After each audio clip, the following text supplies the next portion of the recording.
저 이재명이 균형 발전을 토대로 충청이 새롭게 도약하고 발전할 수 있는 기틀을 확실하게 마련하겠습니다.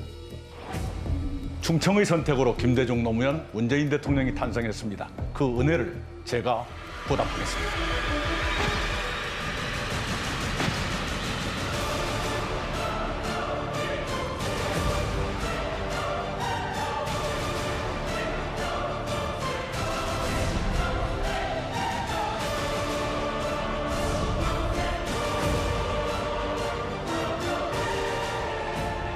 억대의 변호사 비용을 받는 것으로 흔히 알려진 경력의 변호사로부터 무상 변론 받은 것이 드러났고 이것은 명백한 불법입니다. 형사처벌 대상이기도 합니다.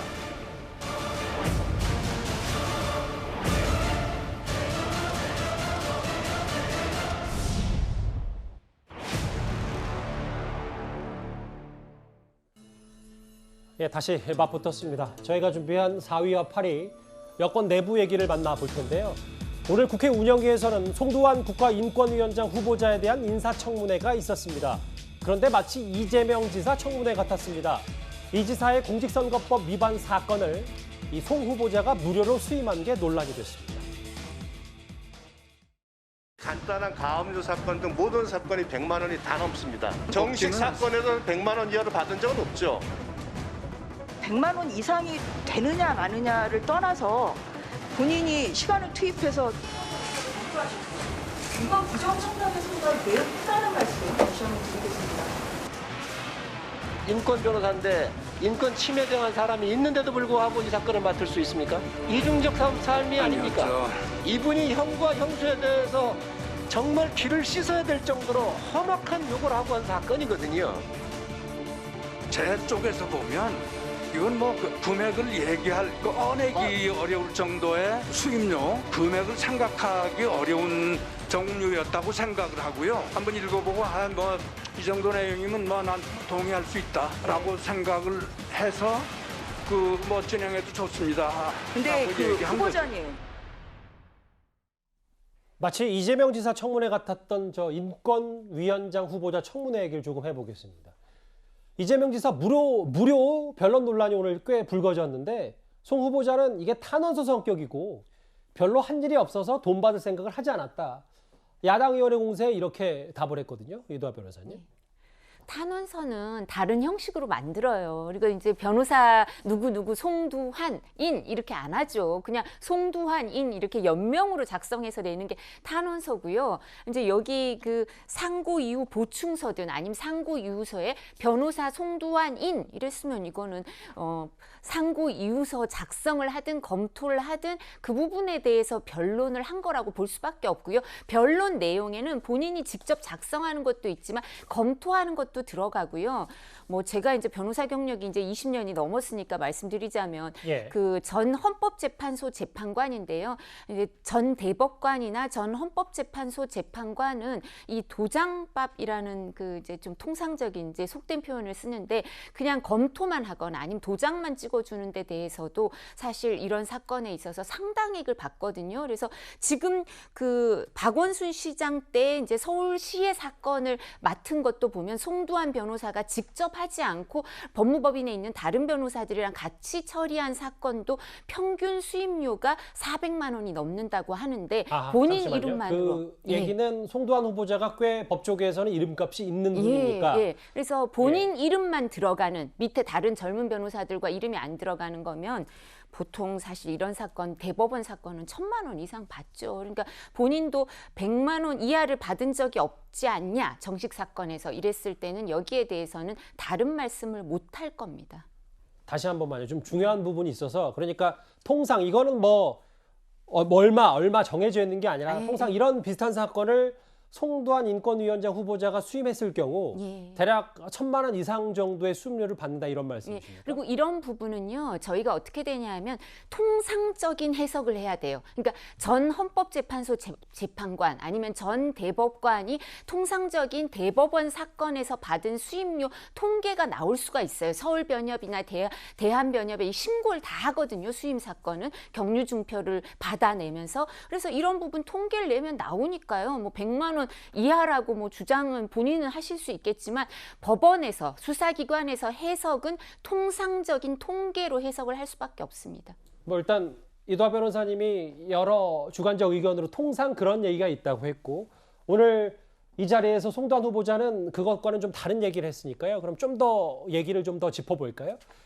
이재명 지사가 무료 변론을 받은 사실은 이번 민주당 대선 경선에 다시 한번 새로운 쟁점이 됐습니다. 이낙연 전 후보, 이낙연 전 대표, 이낙연 후보 측 이렇게 얘기했는데요. 같이 한번 들어보겠습니다. 소송 비용이 얼마나 들었냐는 결코 사생활의 문제가 아닙니다. 공직자의 선거법 위반 소송은 공직의 박탈력을 불구하고 굉장히 중대한 사안이죠. 이 사람들이 개인 비용으로 만약에 충당을 했다면 재산의 증관과 어떤 관계가 있는지 확실하게 밝혀져야 되는 사안입니다. 좀 상상조차 하기 싫지만 이것이 만약에 대납의 경우라면 상당히 문제가 중대해집니다. 이명박 대통령께서 이 변호사비 대납 문제로 이 실형을 선고받았던 사례도 있습니다. 이재명 지사 무료 변론에 대해서 이낙연 캠프 측이 꽤 세게 꼬집었습니다. 김관욱 교수님. 네. 김경수 전 지사는 소송 비용 때문에 집 팔고 빚지고 부인은 시어머니 전셋집에 얹혀 사는 처지가 됐다. 김경수 전 지사 얘기를 했고 다음 화면도 좀 볼까요? 이낙연 캠프에서 또 이 얘기했어요. 방금 화면에 만나보셨던 것처럼. 이명박 전 대통령은 변호사비 대납 문제로 실형 선고를 받은 사례도 있다. 그러니까 이 무료 변론이 꽤 큰 문제다. 이낙연 캠프에서는 이렇게 얘기를 하고 있네요. 무료 변론과 대납과는 또 완전히 다른 얘기거든요. 대납을 한다는 건 뇌물이에요. 그래서 이명박 전 대통령 같은 경우가 이제 삼성이 미국에서 이 소송에 걸린 부분에서의 어떤 변호사 비용을 대납한 걸로 지금 판결이 나와 있는 거 아닙니까? 그 정도를 얘기를 하려면 충분한 증거를 갖고서 얘기할 필요가 있다는 것이고요. 그리고 지금 이 계속해서 이 무료 변론 관련해 가지고 이제 당사자는 이것이 뭐 연명이다, 탄원서 정도다. 그래서 뭔가 수임료를 받을 생각이 없었다. 뭐 이렇게 얘기를 하는데 이게 뭐 소송이 걸리면 예컨대 이제 뭐 고소를 한다 그래가지고 재판부에서 어떻게 판단할지 모르겠지만 사실상 우리나라의 이 이제 법 체계 속에서 가장 문제가 되는 것이 수임료의 기준이 없는 거거든요. 그러니까 정한대로 가는 경우 아까 뭐 이도하 변호사님 말씀하셨지만 어떤 균형점이라는 게 있다고 얘기하지만 그것도 뭐 본인 생각에 따라 다 다른 것이고 지금 이 사건에서 가장 중요한 건 이분이 주된 변론을 하시는 분이 아니에요. 그러니까 주된 로펌은 따로 있는 것이고 여기서 이제 일부 한번 읽어봐 주시는 그런 정도로 이제 얘기를 했던 것인데 결과적으로 뭐 만약에 고소가 된다면 재판부에서 판단하겠죠. 이도하 변호사님, 제 질문 하나 더 드릴게요. 오늘 이재명 캠프 총괄본부장인 박주민 의원이 민변의 전통은 공익사건 무료 변론 명단 등록이다. 그러니까 이름을 올리는 거에 대해서 얘기를 하는데 이걸 좀 어떻게 저희가 쉽게 해석하면 될까요? 김영란법 이전에는 이런 말을 해도 되죠. 근데 김영란법이 있고 나서는 사실은 무료 변론이나 이런 부분에 대해서 해석이 달라질 수밖에 없고요. 그전에는 또 어땠냐면 변호사들도 그 지역구에서 국회의원이 아니고 이제 출마를 하려고 하는 사람들이 그 지역에서 무료 변론을 해주는 경우도 많았어요. 무료 법률 상담이나 그것도 선관위에서 기부행위라 그래서 무료 변론이나 무료 법률 상담이 제한되고 있어요. 그리고 김영란법이 있으면 이런 부분도 해석을 따로 하고 처벌이 된다는 걸 변호사들은 알고 있거든요. 그러니까 박주민 의원 변호사 아니던가요? 변호사가 저런 얘기를 하면 그럼 민변 전통이면 전 약간 여기서 의문의 일패. 김경수 전 지사는 민변이 봤을 때 이러면 사회 시스템, 민주주의를 흔드는 거니까 거기는 민변 전통상 이렇게 안 해주고 그래서 집 팔고 이랬나 보죠. 그럼 김경수 지사가 약간 서운하지 않을까 이런 생각이 들고요. 이거는 전통이라는 게 있을 수도 있죠. 이분들이 주장하니까 전 민변 회원이 아니어서 이게 전통인지 아닌지 모르겠지만 그런데 현행법에 위반된다고 해서 변호사들이 전통이라고 처벌이 안 된다고 얘기할 수 있습니까? 그거는 법률가들이 그런 얘기 하면 안 되죠. 더군다나 법사위에 계시던 분 아닌가요? 저런 말은 함부로 하는 게 아닙니다. 이른바 명락대전에 다시 쟁점이 된 무료 변론 논란입니다. 이재명 지사도 반응을 내놨는데요. 그전 화면과 저희가 한번 다시 모아봤습니다. 캠프에 따르면 그 수임료는 이재명 후보 사비로 1억 원 안 되는 돈을 썼다 이렇게 돼 있는데 그게 맞습니까? 제 개인 사생활에 관한 것이어서 구체적으로 말씀드리는 것은 적절치 않는 것 같습니다. 아니, 그건 사비라면 본인이 아실 거고 확인해 주시는 게 좋을 것 같은데요. 지금 뭐 당장 구체적 금액을 제가 계산하기는 어려운데요.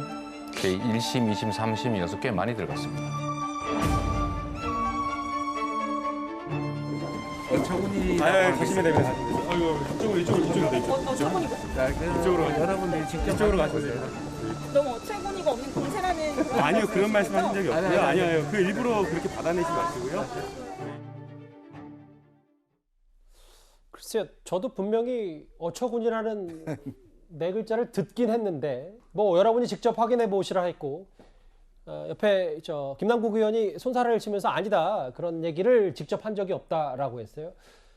이 지사 쪽에서는 이 무료 변론 논란이 이낙연 캠프주에서 계속해서 만들고 있는 정치적 공세다 이렇게 받아들이고 있는 것 같습니다. 근데 이게 뭐 정치적 공세일 수도 있는데 법적으로 보면 굉장히 좀 중요한 문제라고 저는 봅니다. 자, 박주민 의원이 그렇게 이야기했죠.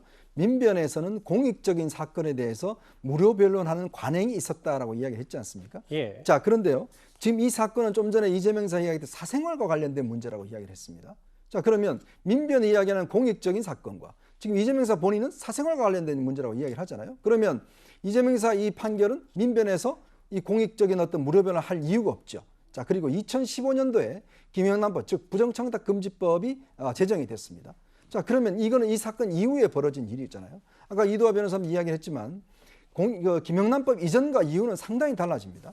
왜냐하면 김영란법 이전에는 뭐 이런 무료 변론 이런 거는 어느 정도 할 수가 있었어요. 근데 김영란법 이후에는 공직자면 누구든지 간에 한 번에 100만 원, 1년에 300만 원 이상의 이 금품을 받을 수 없게 돼 있습니다. 자, 그런데 무료 변론을 하게 되면 변호사도 그 변호사 수임에 일단 이름이 들어가면 나중에 이게 세금을 내야 돼요. 그리고 무료 변론이라는 게 본인이 법원에 낼 때 이름을 넣는 겁니다. 정식적으로 수임을 하는 거예요. 또 이게 서울변회에 신고가 되게 돼 있습니다. 그리고 서울변에 가면 기본적으로 요즘은요 많은 과도한 수임료를 받을 수 없게끔 어느 정도 한도가 제한돼 있어요. 네. 자, 그렇다면 본인들이 송도한 변호사도 분명히 신고를 했을 텐데 또 세금을 냈을 겁니다. 자, 그러면 그런 서비스를 제공한 거 아니겠습니까? 사적인 사건에 송도한 변호사가 이 서비스를 제공한 거예요. 누구한테? 경기도지사에게. 자, 그러면 경기도지사는 공적 지위잖아요. 그럼 여기 30명의 변호사들이 이제 변호사를 했다는 것인데 만약에 이 중에서 경기도 관련된 사건을 수임한 사람이 있다면 이건 어떤 면에서 보면 또 부당거래가 될 수가 있어요. 왜냐? 본인 사건은 무료로 변론해 주면서 그럼 경기도 사건을 수임하게 해줬다면 송도한 변호사는 서울시 사건들을 많이 수임을 했거든요. 과거 박원순 전 시장 그렇죠. 시절에요. 만약에 경기도 사건을 이 30명의 변호사 누군가 수임을 했다고 한다면 무료로 변론해주고 그거는 또 어떤 면에서는 거래가 부당거래가 될 수가 있는 거거든요. 그래서 이 문제는 정치자금법, 그다음에 김영란법 관련된 등등 법에 따라서 왜냐하면 정치자금법 위반 소지도 저는 충분히 있다고 봅니다. 알겠습니다. 왜냐하면 경기도지사는 후원금을 받아 쓸 수 있고 그걸로만 살 수가 있는 거거든요. 순수히 개인 돈으로 해야 돼요. 자, 그렇기 때문에 이 문제는 단순히 저는 정치 공방을 넘어서는 문제다라고 보고 있습니다.